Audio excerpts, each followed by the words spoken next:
What makes a good carry pistol? Is it the size, the capacity, how clean the trigger is, the options it comes with, maybe the controllability?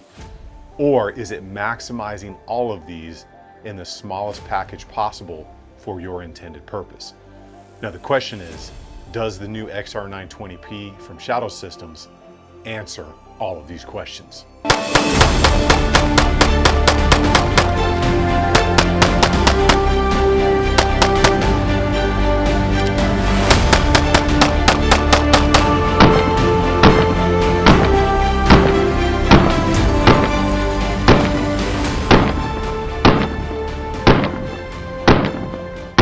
Well, 2024 has already given us some pretty cool options when it comes to rifles and pistols, one of which for the pistol market being the new Shadow Systems XR920P, which gave us some more options and kind of went into the future and I guess the current of what we want in the market.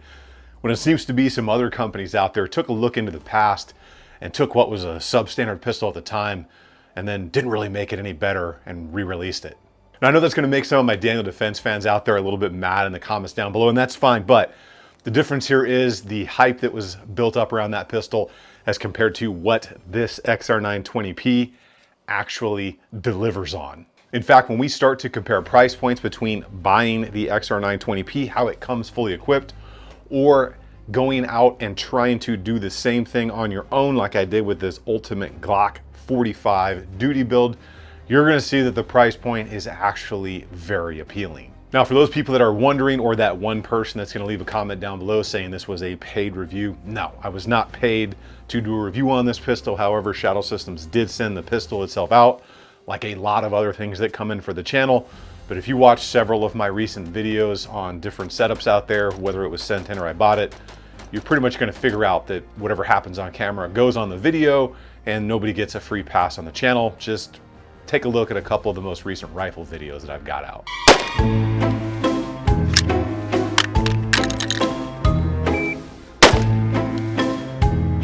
Try and get the best light on that possible so you can see. So exactly what does the Shadow Systems XR920P do better, or I guess in addition to what a standard Glock or an M&P pistol would do, because this is based off a Glock style pistol. So one of the best things you're gonna get with this, one of my favorite parts right from the factory, is going to be the magwell down here below. That is a great addition to any pistol. I am a huge fan of magwells because they only seem to help you, especially doing emergency reloads. But this is a striker fired 9mm pistol, like I said, based on a mishmash of like Glock Gen 3 and Gen 4 parts, but with all of the trimmings. This is like a prime filet mignon steak with all of the sides, so you don't have to choose. You get the magwell, you get interchangeable back straps for custom fitting to your hand size and length of pull for the trigger. You get aggressive yet not abrasive sandpaper texture on the grip and all of the other contact areas to include up front on the frame.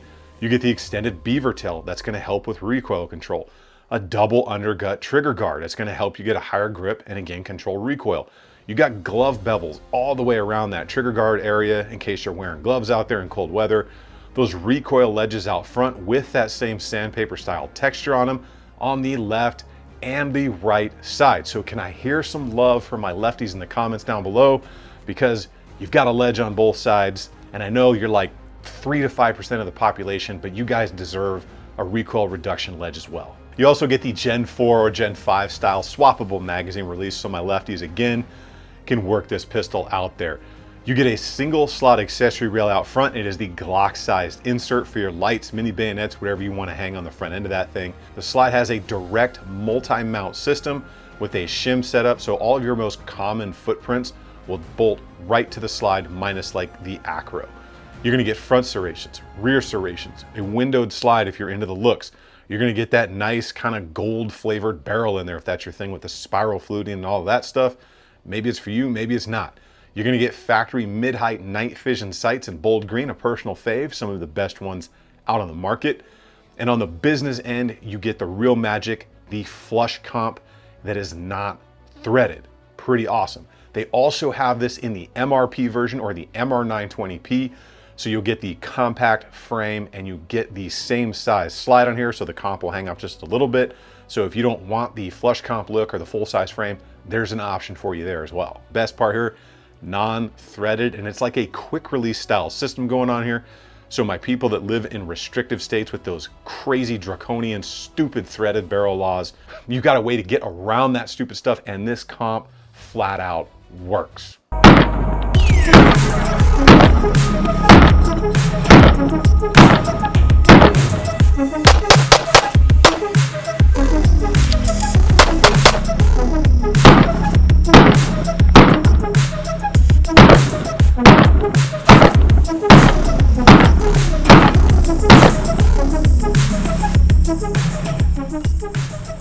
Now just have fun.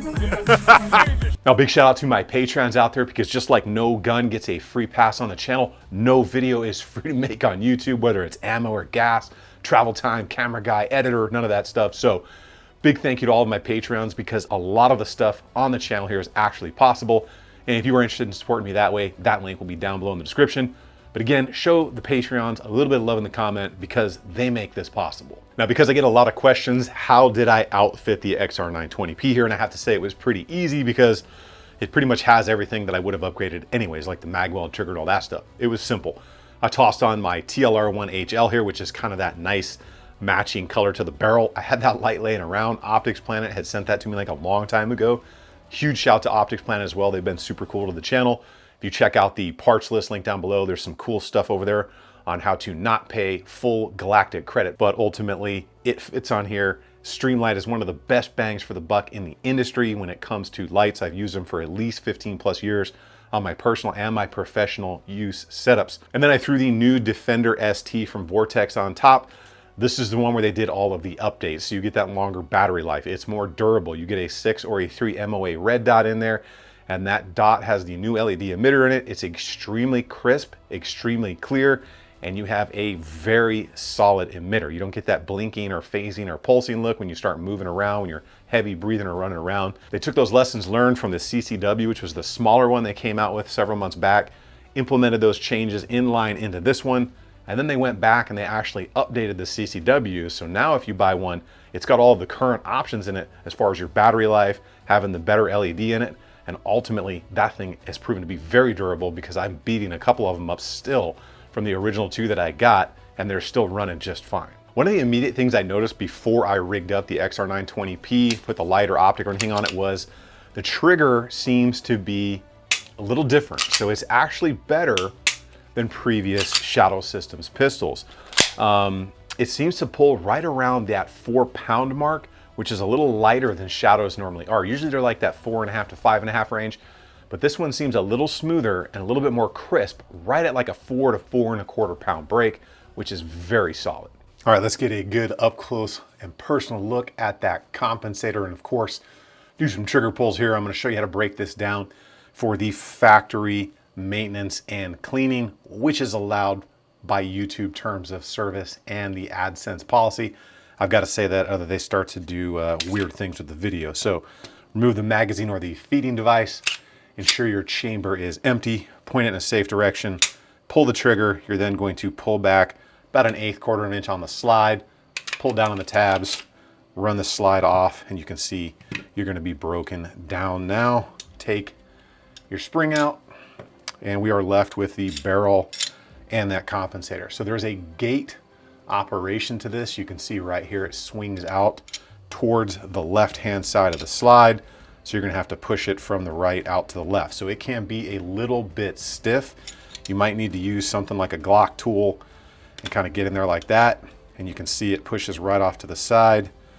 Make sure it's as far over as it'll go. And you kind of put your thumb there, slightly twist on it, and it'll pop right off. And you can see there is kind of like a tri-top or a tri-cut area to the barrel itself, and that's what locks your actual comp in right there. And then the barrel just slides out as usual, and you are going to be good to go. One of the things I want to show you here real quick is that your guide rod is actually going to act as a timing device. So the guide rod extension right there is going to go in that and ensure that your comp does not twist to one side or the other. So it's going to stay locked on there securely, because like I said, it goes over that tri-cut design in there, clips in, you're good to go, and that is your fail-safe to ensure that it is properly timed at all points on here during the cycle of operation. So with the magic of editing, I'm going to put this together. We're going to do some trigger pulls. Now while she's back together, so let's go ahead and do our functions check, which is run the slide, check the trigger, hold it to the rear, release, brake. You know that she is functioning properly. So let's check out our take up right there. It's pretty smooth, especially for having sub 500 rounds. There's your wall and just a good solid brake. Reset on it's going to be clean and tactile and responsive right there. Audible, very nice. Go a little slower this time so you can kind of see where the creep is on the trigger right there. Overall, not bad though. So the only trigger I know that really gets rid of like almost all that creep in there is going to be the Johnny Glock trigger, and that thing's like 350 bucks plus. So this thing is very respectable for coming in a duty style pistol. We'll go ahead and do some trigger pulls here with our digital gauge, and I'm expecting this thing is going to come in right around that like 4 to 4.5 pound. Well, that one came in at 3.5 pounds. I did pull a little low, but remember, you always want to work the leverage on a trigger, so I'll pull a little bit higher so you guys can get an idea here. Oh, slipped. Slipped again. Let me reset the gauge. That's what happens with striker rigs sometimes. So 4 pounds, 4.38 pounds on that one. Do our last one right here, call it a day. Pulled a little low on that one. That one came out at 4.6, but I think I drug across the frame a little bit. Make sure you guys can see that. So I'm gonna do one more since I drug the frame. And I'll go a little higher on it this time too, about right here. All right, so 3.8 pounds. So again, this trigger on this one and my buddies, the MRP that he got, Jonathan, they seem to be a little bit better on the trigger. Well, now you've seen all those details up close. Let's talk about the range performance on this thing. And it was a very interesting day out on the range. So I got that red dot zeroed and I immediately just started to mess around at like 125 yards because I wanted to see if there was going to be an accuracy shift with a comp, because that can happen sometimes. All right, first round, so we'll do a couple more.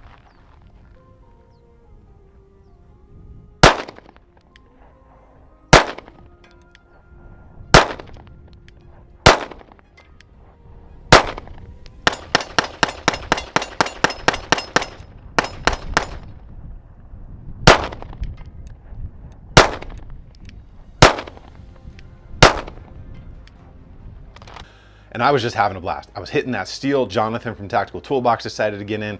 He was hitting it again. This pistol, that red dot, 6 MOA at 125 yards, and he was banging that steel out there. It's an 18 by 18 plate, so pretty good size. But then he had the dreaded squib load. Now, if you don't know what a squib load is, it's basically when the bullet in there has just enough powder or the primer has just enough oomph to push the bullet into the barrel, but not enough to send it down range. Well, that can be extremely dangerous, because if that barrel is lodged in there and that next round feeds in there, or you do an immediate action drill, right, and you see brass eject, next round goes in, you have a bullet lodged in the barrel, that can cause a catastrophic malfunction and can actually injure you really badly. So luckily that didn't happen because the bullet was lodged really towards the rear. Jonathan immediately picked up on what was going on. We checked that barrel out and it was definitely a squib load. I'm shaky.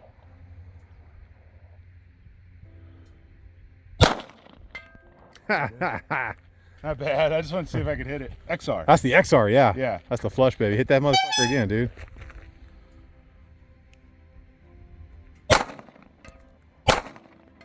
Yeah. Uh-oh. Is that a bad round? No, I don't think it ejected or something. Well, I saw the casing come out. Yeah, let's check that barrel. Oh no, you got a squib. Is there a squib? Yeah. I think. Look down there. Uh-oh. All right, this is that cheap Turkish ammo I've talked about in my videos. Well, we're gonna check this out. I think we got a squib here on the brand new Shadow, which sucks because this thing was badass. There's the squib in there. You can see it plain as day. There shouldn't be lead stern back at you. So we're gonna pound this out and see if we can go back to work. What are we gonna do? We're gonna whack it off. Pound it out. Inside joke. All right, here we go. We're gonna try and pound this out. All right, so that came out easy. There's the round right there. That was super underpowered. Yeah, that was like, It didn't even deform. there was like nothing in there. You can't even barely see the rifling on it. So crazy. Didn't even ruin the rod. The rod's still perfect shape. So we'll check down that barrel. Right. Looks all right. I will go back to work. So I went ahead and I used a rod and I pounded that projectile out of the barrel. The rifling looked good to go, so I wanted to continue on with the range day and testing. However, that was that DRZ ammo. Now, if you've been on the channel for a while, you've noticed me probably say that cheap Turkish ammo, or when I've had a problem, I've left it in and said that Turkish ammo, both rifle and pistol ammo. That stuff has given me so many problems. Everything's from undercharged, overcharged, now squib load. I just don't think I can trust that DRZ stuff anymore at this point, which sucks because I have like thousands of rounds of it left. But honestly, it's getting a little bit scary. And if that wasn't enough, Jonathan was loading his next magazine with Blazer brass, I think it was, and he went to scoop a row of rounds and load them in the mag, and every single bullet in that entire row, the projectile was jammed all the way down into the brass. So I don't know what is going on across the spectrum in the ammo world right now, but it seems to be there are some serious quality control issues out there right now. So check all of your ammo before you go out to the range to make sure you don't get yourself hurt. Public service announcement over. So the performance of this thing was on point out there on the range. This thing is fast and this thing runs absolutely flat. That compensator did its job, which is exactly what I was hoping for.